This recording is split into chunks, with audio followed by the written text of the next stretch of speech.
Hi everybody, this is Law of Attraction and the Energetic Universe.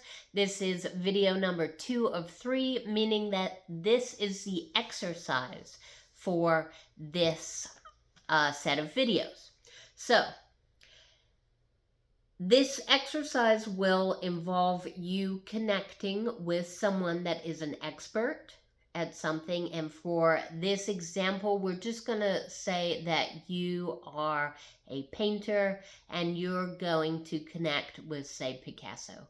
You choose what you like. You may be fixing your bike and you need mechanical advice. You may be creating music. You may be writing, you may be dancing, whatever it is.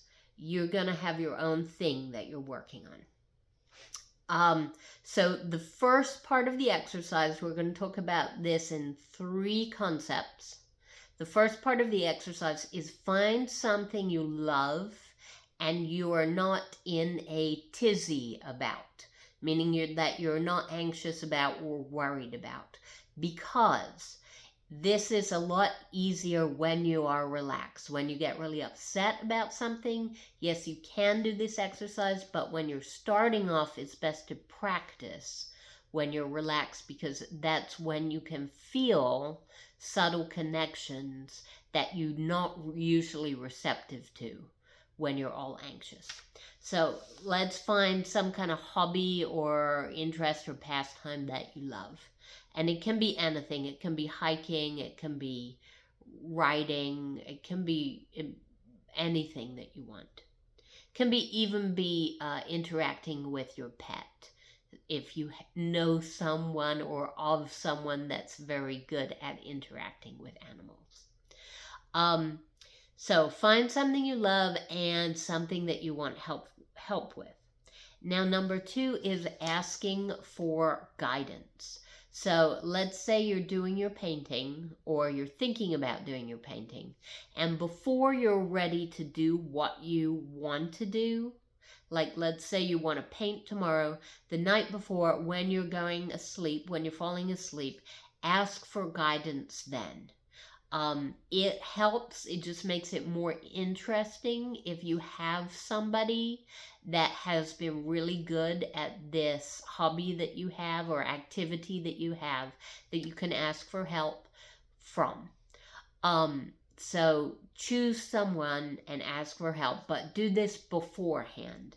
This is because energy works in diffuse ways and many different ways than the mind could imagine, so that energy will be getting your mind ready and prepping your mind to receive this when you don't expect it. And you usually are most receptive to help when you don't expect it, because you don't have predetermined ideas about the type of help you get or how that will come. So give yourself time to receive help in different ways. So let's say ask for help before you go to bed.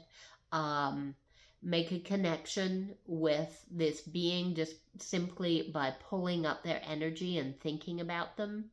Ask for the help and then forget about it and let energy move the way you want the energy to move. Don't force it with your mind, is what I'm saying. So then the next day, you're going to get up, go about your day, and you're going to do your painting. And this is the point where you allow yourself, the third part of the exercise is relax and allow yourself to be led energetically, as opposed to making all your decisions come 100% from your mind. So what that means is be open to subtle influences. For instance, if you're in the forest and you're listening, or anywhere, and you're listening to sounds, sometimes you have to stop and be very quiet and listen until you can hear certain subtle sounds that you can pick up. And the more you start to listen, the more you start to hear. It's that kind of subtlety that we're talking about here. So you're going to be doing your painting or whatever it is, and you're going to be listening for ideas that come from somewhere and seem to be a little bit different than the normal way that your mind works. For instance, you're thinking, okay, we're going to paint these green trees, and then somewhere the idea comes, hey, what about red? So be open to things that are not your normal self, and then go ahead and follow through on those things if they seem like okay ideas, and see where that leads you. You will rarely get, some people are looking for some kind of very distinct voice to come into their head and tell them, hi, I am Mozart, you should do this, this, this. That's not the type of interaction that people usually have, especially when they're brand new at this. It's much more subtle, but once you build up your ability to listen to that subtle energy, then it becomes more and more distinct, and then you can work with it in more depth than perhaps you have before. Thank you, everybody, for being here.